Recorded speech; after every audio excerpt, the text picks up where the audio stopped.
안녕하십니까. 송영구TV의 송영구입니다. 오늘이 8월 1일인데요. 오늘 주가가 엄청 폭락했습니다. 그동안에 K방산주, 그 다음 조선주, AI 관련주, 증권주, 고배당주들이 굉장히 많이 올랐거든요. 그래서 이것을 보유한 사람들은 이것을 지금 팔아야 되는지 아니면은 계속 가져가야 되는지 그런 고민이 있을 수 있을 거고요. 그리고 이제 사고 싶은 사람들은 이 종목을 지금 고점이라고 하는데 지금 사는 것이 맞는 건지 아니면 조정받을 때 사는 것이 나은지 이런 부분에 대해서 궁금할 것이라고 생각이 됩니다.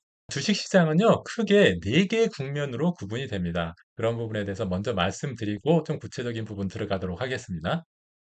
일반적으로 주식시장은요, 금융장세, 실적장세, 역금융장세, 역실적장세, 이렇게 구분이 됩니다. 그래서 보통 이것을 봄, 여름, 가을, 겨울 같다고 해서 금융장세를 봄, 실적장세를 여름, 역금융장세를 가을, 역실적장세를 겨울, 이렇게 표현하기도 합니다. 그래서 주식시장이 사계절이다, 이렇게 표현하기도 하는데요.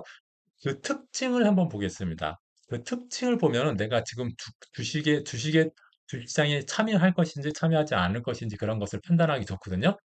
일단은 금융장세는요, 언제 금융장세라고 하냐면요, 금리가 하락하고 실적은 아주 침체되어 있습니다. 그런데 주가는 상승하는 단계, 그런 단계를 금융장세라고 하고요. 실적장세는 금리, 주가, 실적이 다 상승하는 단계, 요런 국면을 실적장세라고 하고요. 역금융장세라는 것은 금리와 실적은 상승하는데 주가는 하락하는 국면을 역금융장세라고 하고요. 역실적 상세는 뭐 금리, 주가, 실적 모두 하락하는 국면을 말합니다.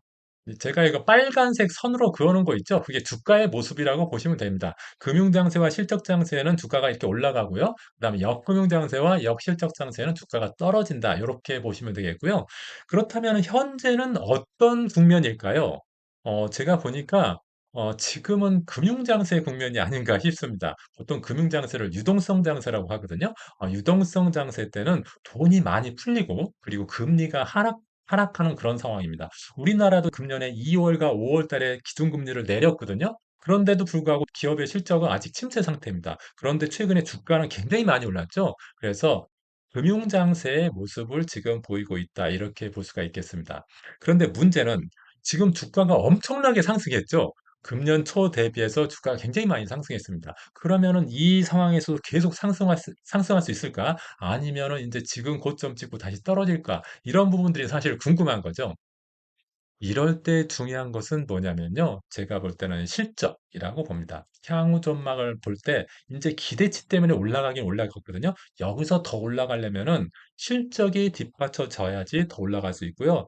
기대치만큼 실적이 올라가지 않으면은 여기서 다시 꺾일 수가 있습니다. 그래서 기업 실적을 잘 확인해 봐야 되는데요. 일반적으로 기업 실적은 3개월마다 공표가 되거든요. 그러니까 여러분이 가지고 있는 주식의 그 분기 실적을 6개월마다 한번 확인을 해 봐야 됩니다. 그래서 3개월마다 확인해 본 결과 실적이 계속 좋아지고 있으면은 계속 유지해도 되고요. 실적이 나빠지고 있다? 그러면은 매도하거나 비중을 낮추는 것이 좋겠다고 할 수가 있겠습니다. 최근 고점 논란이 있는 섹터와 대표 종목을 한번 보겠습니다. 뭐 K방산 쪽에서는 하나 에어로스페이스가 있죠. 그다음 K조선에는 HD 현대중공업, AI 관련 종목으로는 뭐 네이버가 있고요. 증권주로서는 미래에셋증권, 고배당주와 관련돼서는 뭐 기아 같은 종목이 있습니다. 이런 종목에 대해서 추격 매수할 것인가 아니면 당분간 관망할 것인가가 사실 궁금한 건데요. 그 기준은 바로 실적입니다. 실적인데 실적은 예상 실적이 있고 실제 실적이 있거든요. 만약에 2분기 실적이 어느 정도 되는지 2분기가 지나기 전에 각 애널리스트들, 증권사의 애널리스트들이 이 회사의 예상 실적은 요 정도 되겠다. 이런 가이던스를 주거든요. 근데 그 가이던스보다 더 높게 나오는 실적도 있고 그 가이던스보다 좀 낮게 나오는 실적이 있습니다. 그래서 그 실제 실적이 예상 실적보다 높게 나오면은 서프라이즈라고 해서 주가가 더 올라가고요. 예상 실적보다 실제 실적이 더 적게 나오면은 실망감 때문에 주가가 떨어집니다. 그러니까 앞으로 여러분들이 주식과 관련해서 중요하게 볼 것은 이제 실적입니다. 실제로 예산 실적 대비 실제 실적이 잘 나오는지 못 나오는지를 보는 게 가장 중요한 것이라고 볼 수가 있겠습니다. 하나씩 하나씩 볼게요. 그냥 예를 들어서 제가 말씀을 드리겠습니다. 하나 에어로스페이스 같은 경우에는 금년에 8월 1일 기준으로 오늘이 지금 8월 1일입니다. 오늘 기준으로 연초 대비 161%나 상승했습니다. 엄청나게 많이 상승했죠. 그래서 이 종목을 가지고 있는 사람은 팔아야 될지 그냥 보유해야 될지 또 사고자 하는 사람은 이 높은 가격에 사야 될지 좀 기다려야 될지 좀 고민스러울 거라고 생각이 됩니다. LS증권에서는 목표 주가를 120만 원까지 보고 있는데요. 현재 한 93만 원 정도 하고 있거든요. 이거 어떻게 할까요? 이런 고민이 들 때 기준이 되는 것은 바로 실적입니다. 어, 이 종목에 대해서 애널리스트들이 이렇게 실적 분석을 해놓은 게 있습니다. 그러면은 지금 2025년인데 2025년에 이 종목의 매출액은 26553, 영업이익은 3532, 뭐 이렇게 표시가 돼 있죠. 그러면은 지금 2025년에 요 실적을 달성할 수 있는지를 계속 3개월마다 여러분들이 지켜봐야 된다는 거죠. 어떻게 지켜보느냐? 증권사 HTS의 기업 분석편에 보면요. 이런 것들이 다 나와 있습니다. 이렇게 나와 있습니다. 이렇게 분기별로 2024년 3월, 2024년 6월, 2024년 9월, 2024년 12월, 그다음 2025년 3월, 2025년 6월, 그다음 2025년 9월, 2025년 12월 이렇게 분기별로 매출액과 영업이익이 나와 있고요. 지금이 2025년 8월 1일이니까 2025년 6월까지는 이미 다 확정이 됐습니다. 다 매출액, 영업이익이 다 나왔죠. 그리고 2025년 9월은 예상치만 나와 있습니다.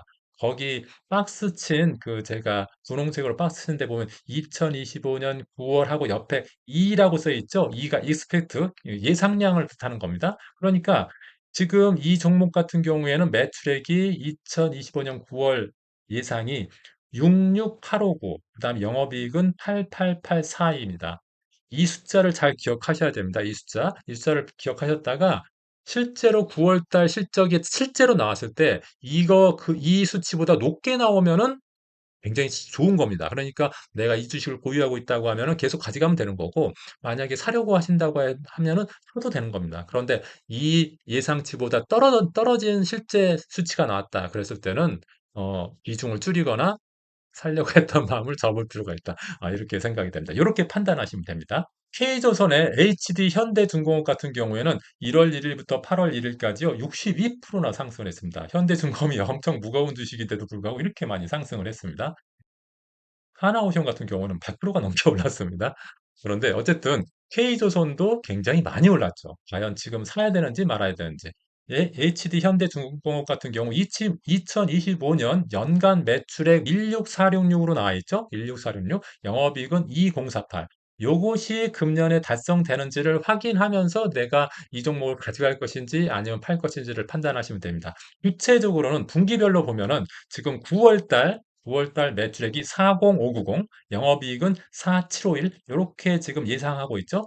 9월 달 지나서 실제 발표할 때 요 예상보다 큰지 적은지, 크면 사도 되고 작으면은 살 필요 없다. 그리고 보유하고 있다면은 좀 파는 쪽으로 생각하는 게 좋겠다. 이렇게 보시면 되겠습니다. 네이버 같은 경우에는 1월 달 대비 8월 1일 날 15% 정도밖에 상승을 못했습니다. 이게 그 중간에 한 50% 정도 상승했다가 최근에 또 굉장히 많이 빠졌죠. 그래서 사실상 AI에 관련주로서 굉장히 급등할 거라고 생각했는데 지금 지지부진하고 있습니다. 그래서 오히려 지금은 좀 주가가 낮아져 가지고 또 관심을 가져봐도 되지 않을까 그런 생각이 들 정도입니다. 어쨌든 중요한 건 이것도 실적을 봐야 되겠죠. 금년 2025년 매출액 예상액은 11945, 영업이익은 2330입니다. 그러니까 요 수치를 넘을 것인지 못 넘을 것인지 이런 것들을 보면서 투자 여부를 결정을 해야 되고요. 좀 더 구체적으로 보면은 분기 실적을 먼저 봐야겠죠. 앞으로 다가올 9월 말 분기 실적은 30431, 그다음 영업이익은 55989니까 요것을 넘는지 안 넘는지를 확인하면서 매수 매도 여부를 결정하시면 되겠습니다.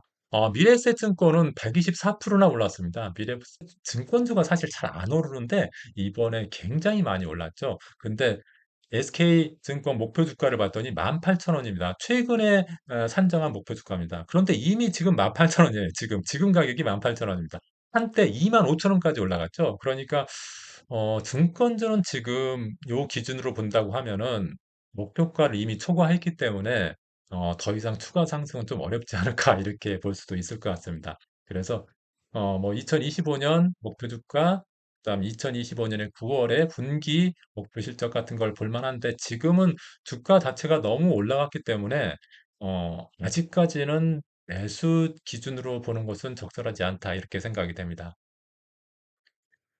그다음 고배당주로 기아라는 주식, 기아차 주식이 굉장히 또 배당을 잘 주는 종목입니다. 기아는 주가도 뭐 그렇게 나쁘지 않지만은 연간 한 6% 이상 그 배당을 주는 종목이거든요. 기아의 목표 주가도 지금 한 12만 5천 원 정도로 SK증권에서 그렇게 전망하고 있는데요. 지금 한 10만 원 정도, 9만 원, 10만 원 왔다 갔다 하고 있습니다. 이 정도 수준인데 기아 같은 경우에는 연초 대비 오히려 0.59% 하락했습니다. 고배당주들이 많이 오르긴 올랐는데 기아는 별로 오르지 않았고요.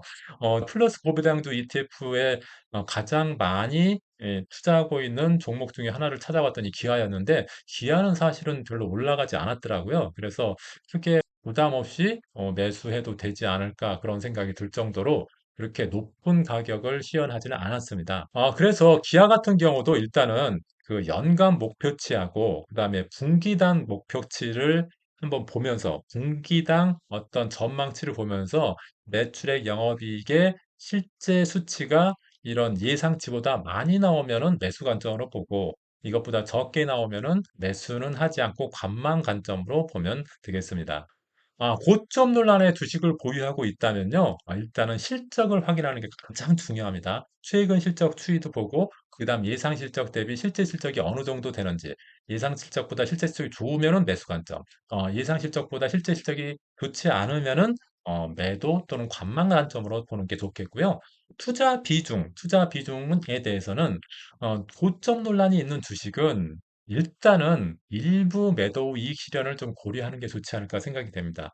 고점일 때 계속 너무 욕심을 부리다가 사실은 수익 났던 것을 다 까먹을 수도 있거든요. 그러니까 일부 차익 실현하는 것도 좋지 않을까 이렇게 생각이 되고요. 물론 장기 투자, 나는 5년, 10년 투자할 거다. 그런 분들은 이런 약간의 그 변동성이 그렇게 흔들릴 필요 없이 계속 가져가시면 됩니다.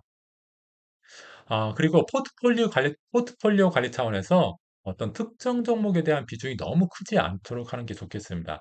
최근에 지금 고점 논란이 있는 종목들이 많이 올라가서 내 포트폴리오에서 차지하는 비중이 너무 커졌다고 하면은 그 종목에 대한 비중을 조금 낮추는 것도 좋은 방법이라고 볼 수가 있겠습니다. 현재 고점 논란 중인 주식을 사려고 하시는 분들도 있을 수 있죠. 이런 분들도 일단 실적을 확인하는 게 중요합니다. 최근 실적 추이 그리고 예상 실적 대비 실제 실적이 더 좋은지를 한번 확인하고 사시는 게 좋겠고요.